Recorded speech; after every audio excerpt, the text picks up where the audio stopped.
Hey guys and gals, Vlad here with AVT-Astro, and today, as always, I've got an interesting Astro topic for you guys. For those of you that might not be familiar, I run a little Astro blog called AVT-Astro.com, and of course this YouTube channel, so if you're not subscribed, please do consider subscribing.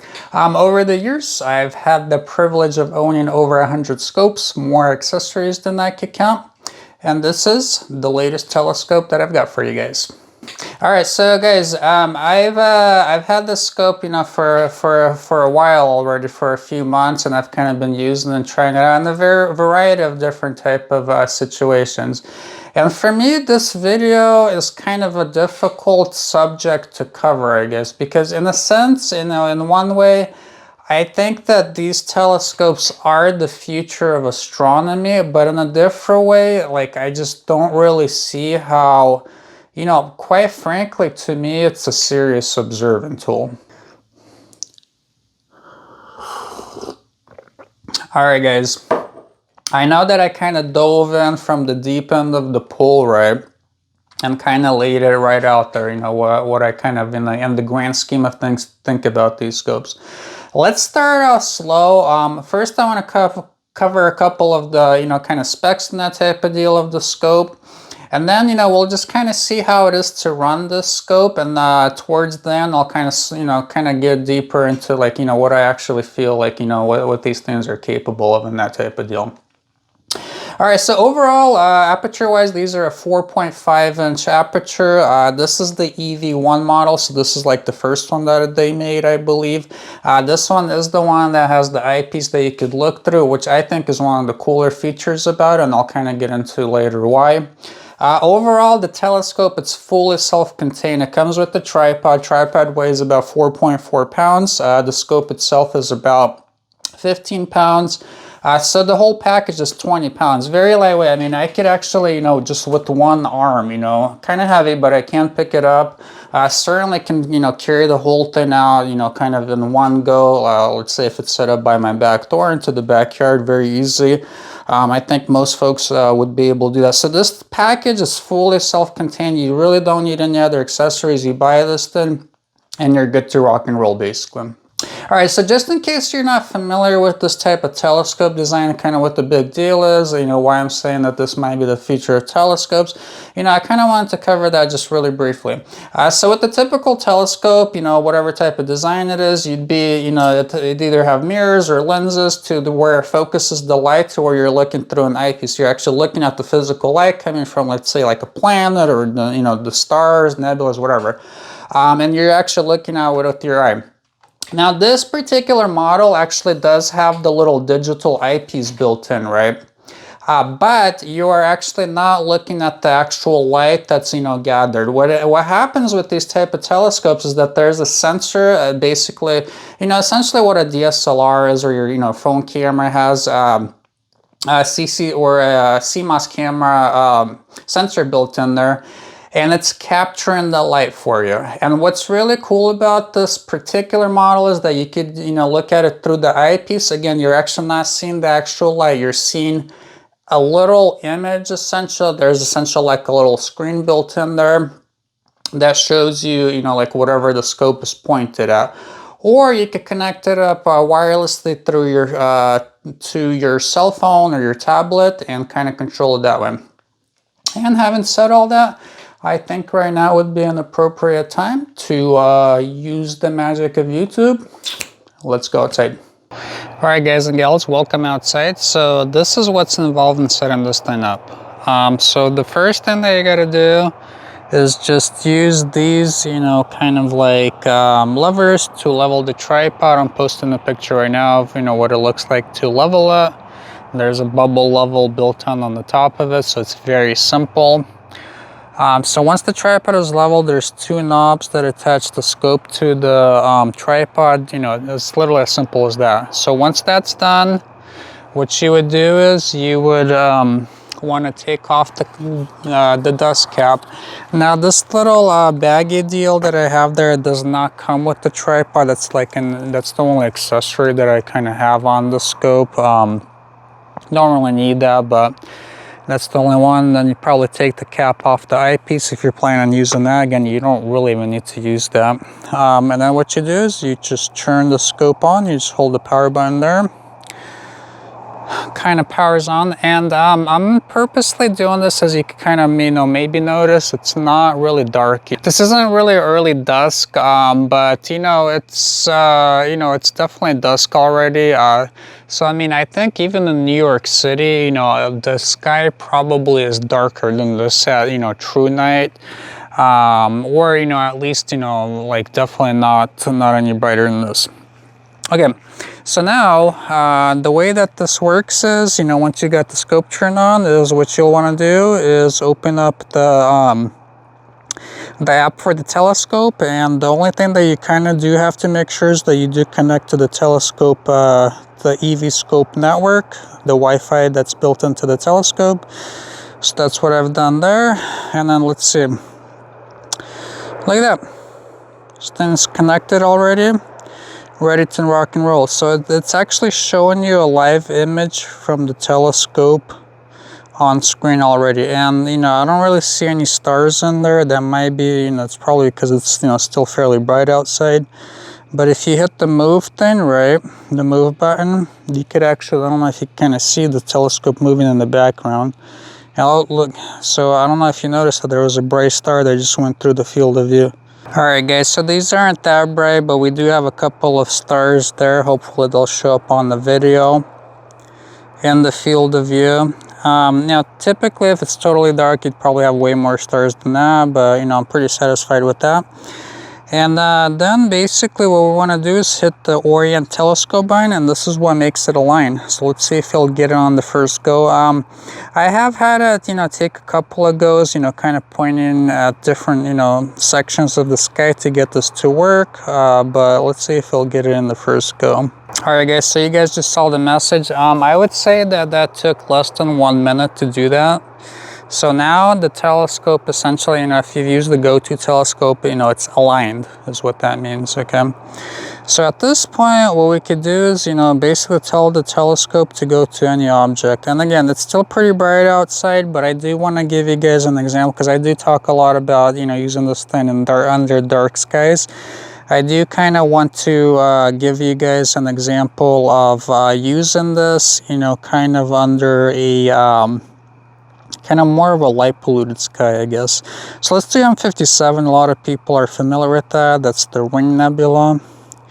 So we'll do that, okay? And then hopefully you guys can see the telescope slewing right now. So it looks like the Ring Nebula is kind of right overhead.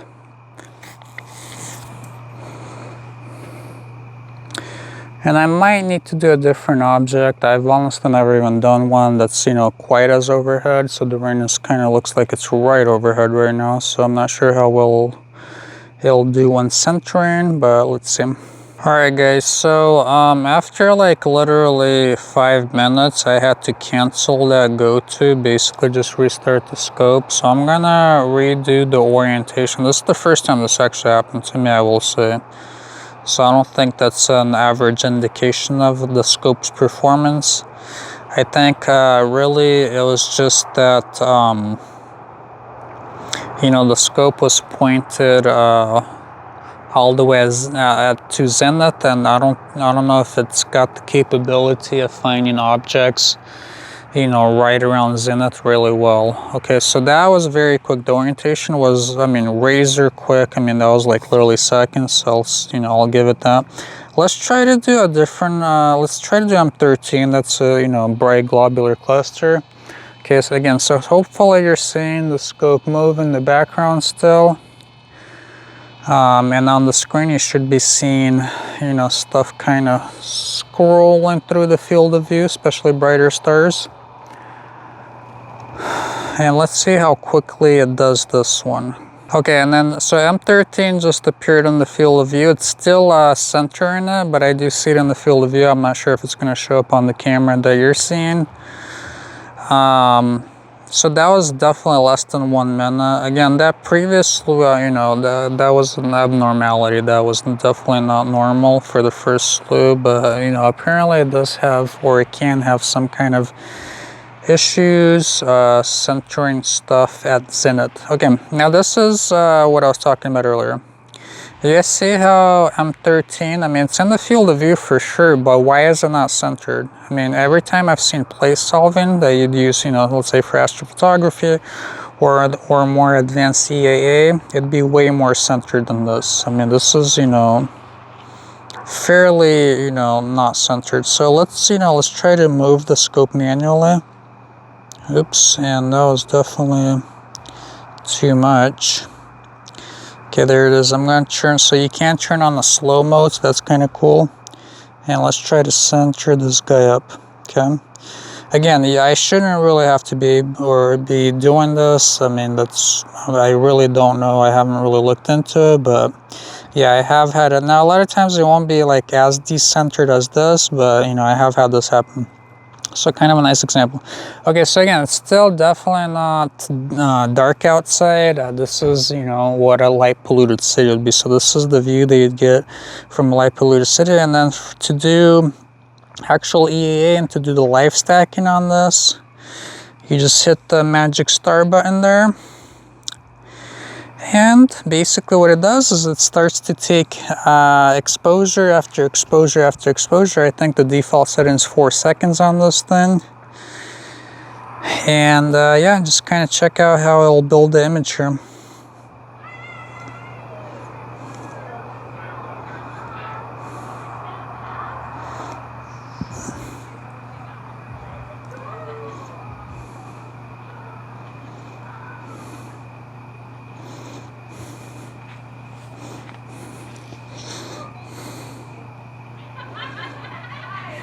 Okay, and as you saw, so initially I had the object, you know, pretty much centered. Now again, it's kind of, you know, down to the bottom of the field of view. I haven't, you know, like I'm not sure what that's about. And the first image, the enhanced image, what it's called, takes about, you know, I'd say 10 seconds or so to, you know, to appear. And if you do look through the eyepiece of the telescope, this is more or less what you see in there as well. And then you can, you know, just pinch and zoom. So yeah, I mean, I'd say that's, you know, that's a pretty cool image, right? You know, is it better than visual? I mean, in some senses, yeah. I mean, it's obviously it's brighter. It's, you know, you kind of see more colors. I will say that these EAA scopes, they definitely bring out colors in objects, you know, better than your eye will. But I'll also say that a 12-inch Dob, purely visually from a dark sky, will definitely show you a better view of M13 than this though. Alrighty guys, so yeah, this is, you know, like probably a minute of exposure. As you can see, you know, that's the image that it produces of M13. Pretty cool. I will post in like a final stack of this image. I'm going to actually save it right now and post it in for you guys. At this point, what I'll do is I'll also post in a few images that I've taken previously at a, you know, a fairly dark sky actually. So the first one, it's going to be M57. So as you could see, I mean, you know, you could definitely clearly see the ring structure, which is probably more obvious than you would normally see it visually through a lot of telescopes. I will say though, if you're at a dark sky and the skies are steady, if you have at least an 8-inch scope, you know, will you see as much color as this image? No, but you can actually see more detail than this. Alright guys, so next up I have an example of a galaxy. This is M51. You know, depending on your experience level, as you can see, this is kind of hard to make out even with the EAA scope, right? And you know, if you try to observe this guy from the city, you might have, you know, missed it completely. So you know, this is 2 interacting galaxies. Overall, this, you know, I'd say is kind of one of the brighter ones. So I was kind of surprised that the EAA scope, you know, did not bring it out better. And, you know, 9 minutes of exposure. But if you, you know, if you kind of, you know, take a look, you can see the spiral arms and stuff, which typically, you know, it takes a much larger telescope to see that visually. So that's kind of cool. Next up, we have another galaxy. This one's called the Cigar Galaxy. And I'd say that this definitely is a better view that you're going to see visually through, you know, anything smaller than like a 16-inch. I mean, especially color-wise, I mean, this one actually shows quite a bit of color.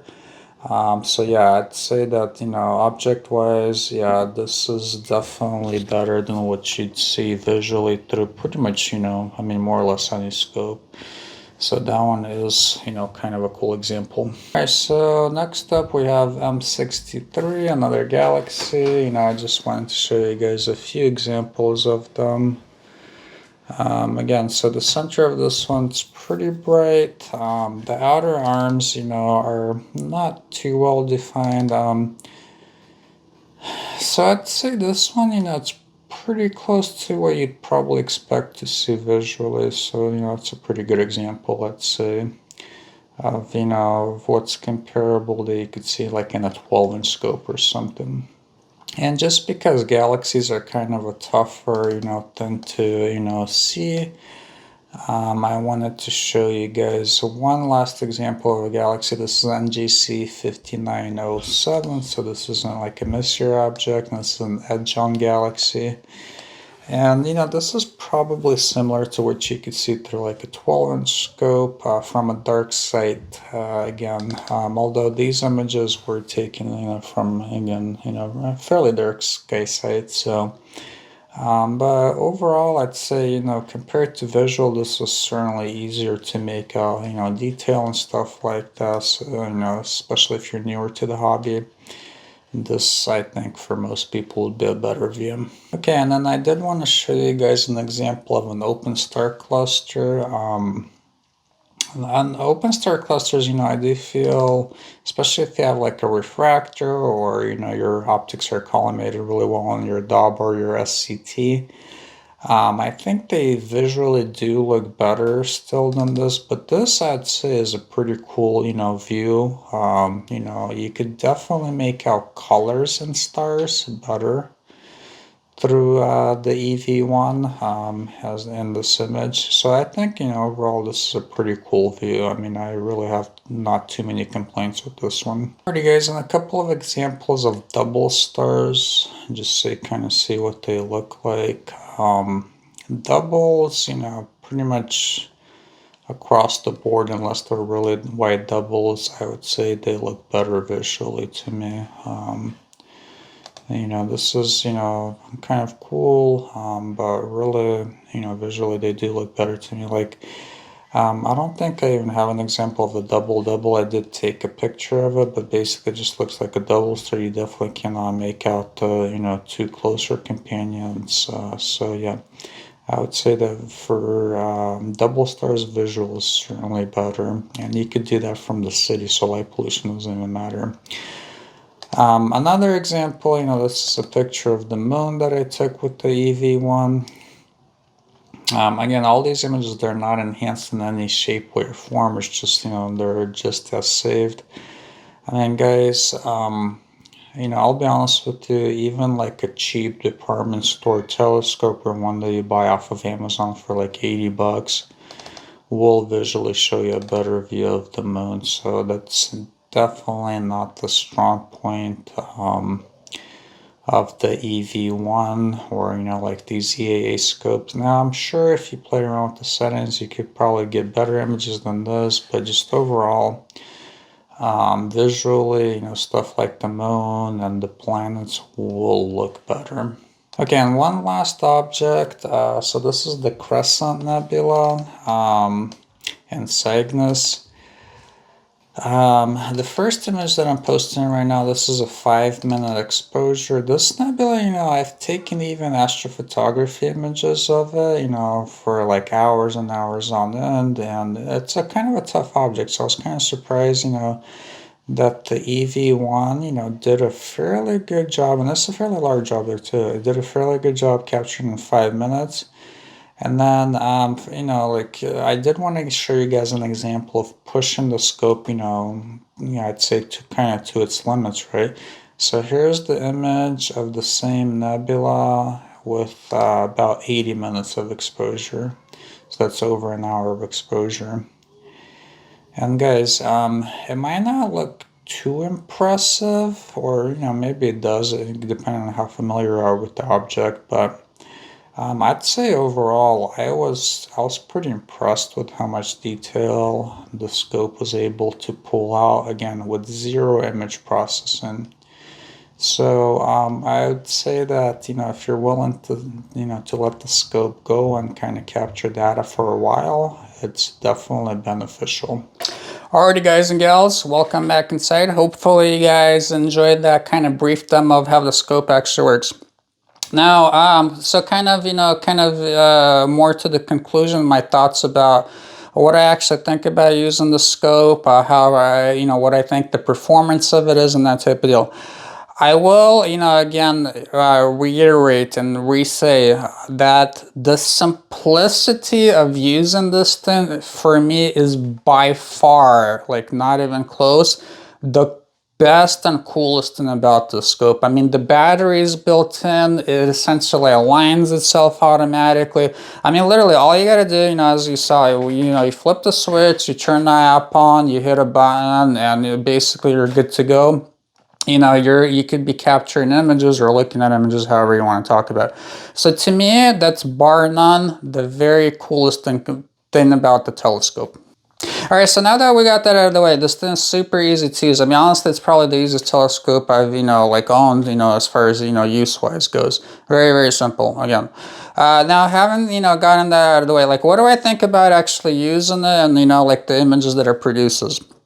Well, you saw some of the examples, and I'll probably post in a few other examples, as we're kind of talking about, the scope. So what do I think about it? Overall, I have and, used and do use way more advanced EAA setups, like with my Mi 12-inch advanced coma free. That's kind of like the, the biggest, I guess, scope that I use for EAA. Again, I have videos on that, so if you're curious, check it out. I mean, does it produce images even close to that? It's no surprise. I mean, it's a 4.5-inch scope with, relatively a small sensor. It's the 224 MC, essentially equivalent sensor in this thing. Yeah, I mean, the images, they're obviously they're not as good. I'll post in a comparison of, like what I was able to get from my 12-inch, compared to this.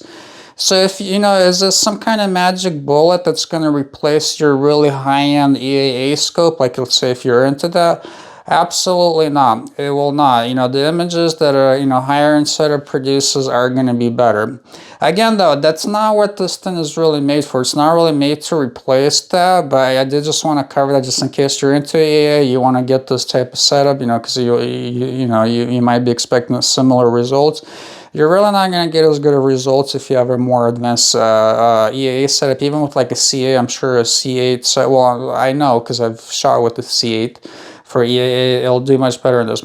Overall, though, I will give you guys the story. So let's say you're more like, starting out in astronomy, or maybe, you've got like grandkids that come over, or, you host a lot of parties or something. I'll give you guys the story. I did take this thing camping with us, where we're camping with another family. That they have actually a daughter that's, I think, like around 10. She's kind of curious into astronomy, so that's why I wanted to bring a telescope, right? And how can I go camping without a telescope, right? But anyway, so I brought this thing. There was a fire ban. We couldn't make campfires, but we did have like one of those propane fire pits. It makes a pretty bright flame. I set the scope up actually, fairly close to where like our fire pit was going, right? And, like I started doing the images and just kind of showing them some common objects like M57 or M13. For that application, guys, I'll be honest with you. I mean, I could have had like a 12-inch Dob there, especially with the, like kind of like pollution, light pollution going on from the camp. And I'm sure that this actually shows you better images, because even with that fire going pretty close by, they were able to. Now, I did, very specific. I told them that you're not actually looking at the actual like star cluster or whatever. You're essentially looking at, like a little, LCD screen that's built in on that little eyepiece. They, they're not into astronomy. They honestly didn't care. Like if I didn't tell them that it wasn't the actual image that they're looking at, they'd never know.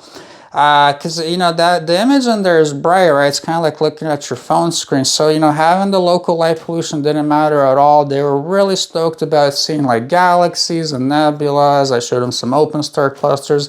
They're really stoked to see them. So overall, for that application, guys, I mean, this thing was amazing because it was super simple for me. Like, I didn't have to try to get them to dark adapt their eyes, especially for little kids. It's really because, they're familiar with, with looking at screens, right? And that's pretty much what you're seeing in there. And I told them, I showed them, here's the same image on my phone. They didn't really care about the image on the phone. They were stoked to look, through the telescope with the little built-in screen. So for that type of application, I think it's very powerful. If you live in the city, right, and you do want to see galaxies, nebulas and stuff, there's a lot of local light pollution. Man, guys, I mean, for a lot of objects, this will show you a better image, assuming you're okay with kind of getting over the whole kind of concept that you're not actually looking at, the thing, you're looking at, essentially a photograph. Now, at this point, I will also kind of interject this type of idea that I've heard from several people that own these scopes that use it for outreach, for people that are not familiar into astronomy. So not all of these models have the little built-in eyepiece, right? And so anyway, I've talked to several people to where, they'll be doing outreach, showing, stuff like nebulas or something to people like on an iPad, right? That's, they're getting data from the little scope, right? And then, like everybody's like, ooh, 9, and, they're like, whoa, it's cool. And then, sooner or later you kind of realize that, you could just as easily be just downloading images off of Google, from like the James Webb Space Telescope, and nobody would know the difference, whether it's coming from here or you're just showing people a digital image. So anyway, food for thought, that's why for me, these, type of scopes, they're kind of an interesting idea, I guess. Now, conversely though, I will give you guys this. I was using this thing, and then I was using one of my 6-inch refractors, kind of on the same night. I do, the only caveat that I will say, I do live under a pretty dark sky here. I mean, pretty much anything that I look through with this compared to even a 6-inch refractor, so I mean, fairly similar aperture. If you think about 4.5-inch, that's a 6-inch. Pretty much everything looked better visually with the higher end scope. And really that'd be kind of even true with like even the C8. Honestly, visually for most stuff, there's some exceptions, but for most stuff, I would prefer just the pure out visual view with like, let's say a C8 compared to this thing. From a dark sky site though, so do keep that in mind. If you're in the city, chances are this will do better for you. So anyhow, just to conclude, do I think that this is the future of telescopes? Guys, it's a hard one for me. Like, in a sense, I do feel like it is, especially for folks that live in the city under heavy light pollution. I mean, this will for sure show you more than like, kind of your other more typical telescopes. At this current stage, they are really pricey. I mean, as you can see, so the new version of this one is listed at $48.99. So, I mean, it's almost $5,000. These, like, if you're okay with the EV1, which honestly, like, I mean, that one's more or less the same scope with the better sensor. I mean, you could pick these up used for like under $2,000, which I think is a lot more reasonable. ZWO is supposed to be released in a 50mm version for like $400. I mean, I don't know how good that's going to be. But overall, I mean, I think it's a cool tool. Like for me, do I find it to be a serious observant tool? And again, I am, kind of an advanced amateur astronomer, I guess. Yeah, I mean, for me, not really. I don't find it to be a serious observant tool. I find it to be just kind of a cool novelty and a cool tool for like outreach type of stuff, or if I have got like friends over that aren't into astronomy, I find it cool for that. Like, do I find myself, I've actually tried it once. I set this thing up and I went through like a typical list of objects that I'd normally do. It was, you know, it's kind of cool to try it out, but honestly, I'd, you know, prefer to just visually observe them or do it with my more advanced EAA setup. So yeah, enough rambling from me. If you guys have any questions, comments, or anything like that, leave them in the thing below. If you're not subscribed, please do consider subscribing, and I'll see you guys in the next video. Bye.